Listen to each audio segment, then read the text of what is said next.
Howdy everyone, and welcome back to more for Denon's Design Diaries. I'm Black Shadow, and this is the final part of the quartet of diaries that we're expecting to come out.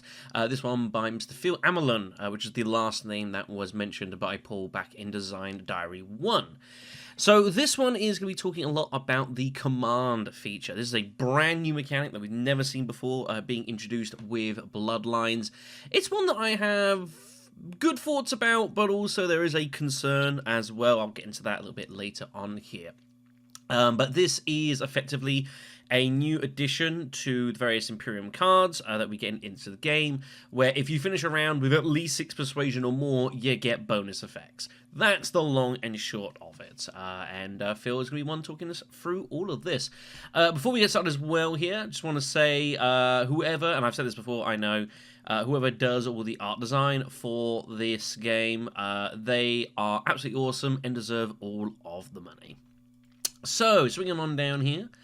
So the idea of the command feature is to propose an alternative to just the first thing your objective to do in a game is to get Swordmaster. Now, Swordmasters are good because when you've only got 2 agent actions in a round, going from 2 to 3 is pretty significant.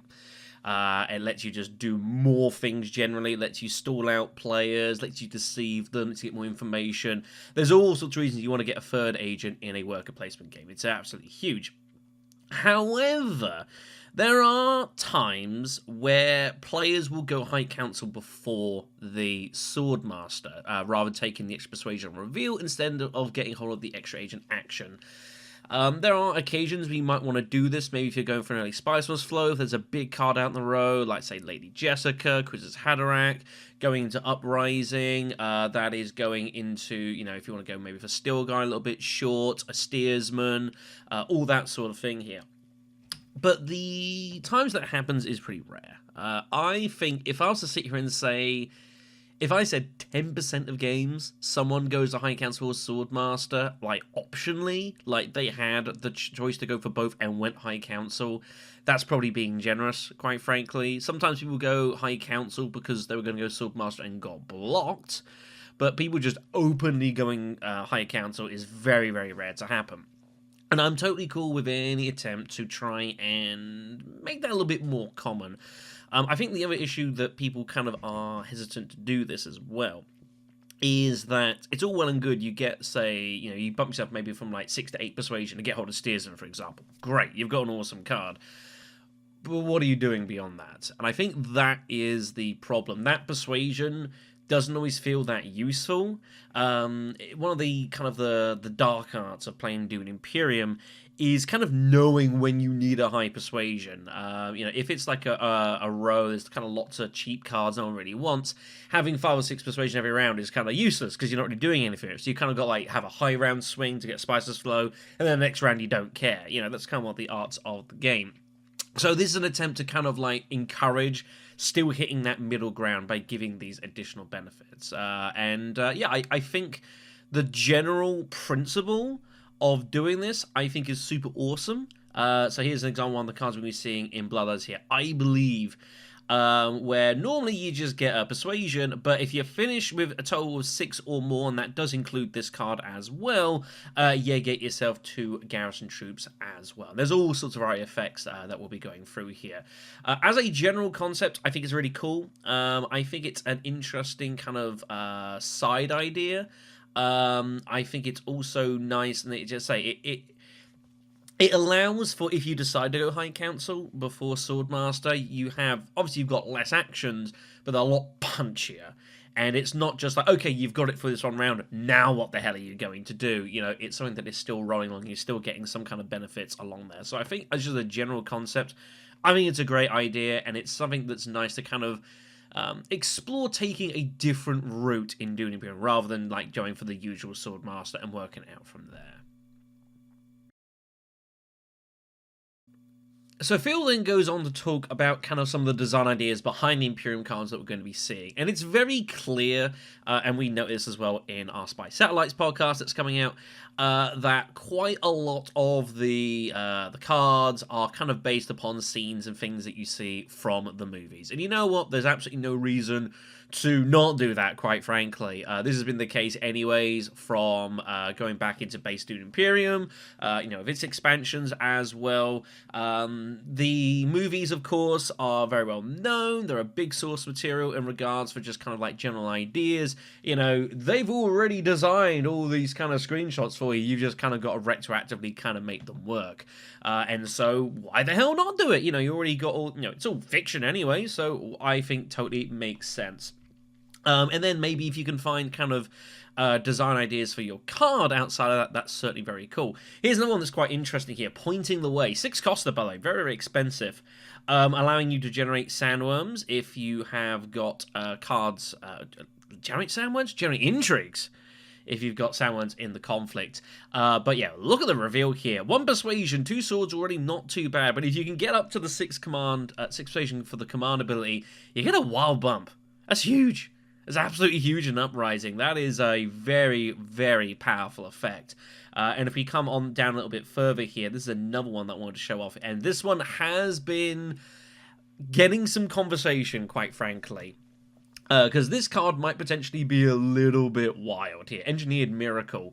So just the agent ability itself is pretty wild. Discarding for a water. Like, anytime you can get hold of water in this game, it's enormous. Gives you extra board coverage. Water's always useful for all sorts of bits and pieces. Really, really strong.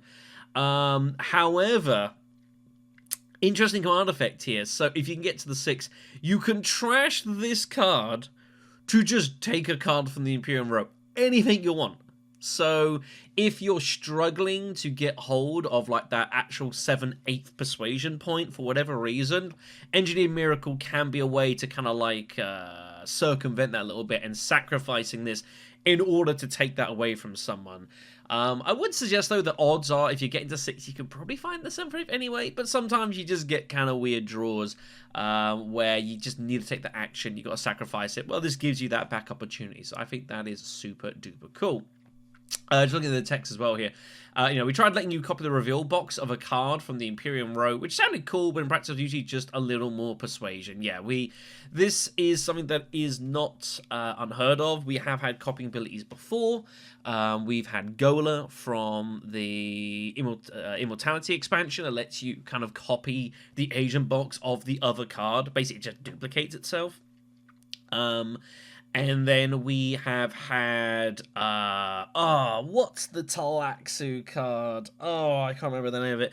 There's a Talaxu card, which I quite like, but it's not really all that great, which lets you literally take a card off the Imperium Row to graft, use it, and then you get rid of that card. So you can kind of take effects from the board and do those, which is really, really awesome, stuff like that. It lets you take any card off it as well, so you can take some absolutely wild stuff. So yeah, I like the idea of kind of being able to do those sorts of things and kind of interacting with the Imperium Row during a round. Typically, it's just an end round thing, unless you're playing as, like, in Base Dune Imperium, you've got, like, Helena, so you can reserve a card. You've got Armady Kaz, who can just take a free persuasion card or lower as well. So I think there's a lot of... It's any way that you can interact with the Imperium Row during the game, I think is really cool, and just gives that little extra kind of dynamism. So Phil finishes up here with just a little bit of a blurb as such here. When we started officially working on Bloodlines, at the top of our list of goals was diversifying the play experience of going to Landrad spaces. I think that's definitely fine. It's always been an area that has seen a lot of change with the various expansions, just because of their nature, they have always been historically a bit one and done, and kind of if you go there when you need to, and that's about it, really. And not only did we want to shake up the board a bit, we also felt that the expansion drawing players off-world would serve as an interesting forward to the combat-centric focus of Uprising. And I'm glad they admit this. We've been saying for ages. Uprising is a lot more combat-centric than the Base Dune Imperium, so I'm glad to see that. This is reflected in each of the Bloodlines' major mechanics. Landrad spaces host Sardaukar commanders. They also allow you to purchase your techs as well. And your High Council seat not only gets you a discount on those techs, but now helps enable your cards with commands. So you can see how they're trying to like really heavily synergize themselves, basically. All these little loose mechanics and trying to get them all to kind of cooperate with each other. encourage you to go down that route. Again, makes sense as just a general design principle. This is something we've talked about in previous expansions as well. That usually, when you do expansions to a base game, you lean pretty heavy into them, because otherwise, why are people going to bother buying them? Sometimes that does tend to mean that the ability itself is a bit strong, as a way of kind of like brute forcing players to experiment with the new mechanics. This is something that I know CJ definitely talked about plenty back in our review of Immortality and such like that. But, you know, what works, works. I got no huge complaints. This wasn't just a mechanical decision, though. As Bloodline turns its attention away from Arrakis, so too do the Fremen. Eager to be led to paradise, eyes now fixed on the stars, and their hearts ready for war. And, you know, all that lovely, you know, PR talk and whatever else. So, I do appreciate Phil. You know, thank you. It's been nice to hear about it. And again, like, I do think overall the command ability, I think in concept is definitely very cool. But, and there is a but here, and I hate to do this, and I'm hoping that this is a bit unfounded, but there is a concern of mine. In principle, cards like this and abilities like this, what they're trying to do is encourage you to not worry if you didn't get your Swordmaster and taking the alternate route. Going High Council, getting that steady, you know, usually finishing 5, 6, 7 persuasion sort of area. So you're able to get hold of these additional abilities to kind of make up for the fact that, all right, you don't get the extra agent action, but here you still get your influence bump. So it kind of makes up for it. And I think that's the idea here. However, I fear that there is a very fine line between second path, which is an alternate route you can take, so it doesn't feel bad if path A gets blocked to you, and the person who gets on both paths really quickly and starts to really heavily snowball.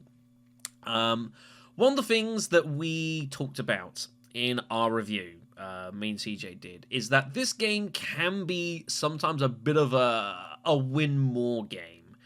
This is largely due to the way that sandworms work and the fact that you get double combat rewards. And so typically, if you're first the sandworms and you'll start doubling those combat rewards really quickly, that ends up funding you victory points and more resources to get hold of more sandworms. And it kind of it spirals and snowballs. And Dune Imperium is a game of like trying to set yourself up as quickly as you can, so you can kind of snowball yourself a little bit and get your engine going. But Uprising, especially again in lower experience groups, I think can very much be like that. And again, I have to be conscious of the context that I know a lot of people that are watching this are people that have played Dune Imperium a hell of a lot. And it can be very easy to bubble ourselves sometimes and just think, oh, well, I've played 500 games of Dune Imperium. This isn't a problem I experienced with me in my playroom because we're aware of this. And you know what? That's totally true. But not everyone has. There are way more people that have played maybe 10 games of Dune Imperium. Maybe not even that much. And so if they can kind of get onto this sort of train here, how is the rest of the table going to be able to stop it? The odds are is that they probably won't. They just don't really know an effective way of doing so. They're more concerned with their own actual gameplay. So my worry with this mechanic is that it turns very quickly from you go High Council to kind of have the alternate path to, well, the person in front gets their Swordmaster, gets the resources, gets High Council before basically anyone else anyways, and then has these command cards and just starts absolutely romping away at the game. And it's a very, very fine line between one and the other. It's just like a short 5-minute walk down the street. So I'm hoping that I'm wrong. I imagine there will be probably a couple of occasions where that does indeed happen. It's the nature of something like this. But my hope is that rather than... It doesn't backfire like that. So it's not just, you know, the worm player keeps getting the money to go High Council and get these things triggered more so than someone who just goes down a money route, you know, going to like... Spice Refinery, or if you're playing back with, I don't know, Rise of Ix and go shipping, that sort of thing. You know, I think the concept of going like shipping a High Council, I think is really interesting and novel as a way to get these triggered, but the concern is it's just the person who's in the lead of the game gets the High Council and start triggering these abilities as fast as anyone else and just starts getting even more stuff stacking upon itself. And I'm hoping I'm wrong. And I'm sure some of you in the comment section will tell me that I'm wrong, and I'm okay with that. But it is something that I think we should be a little wary of, just in case. Anyways, let's go do it for this one here.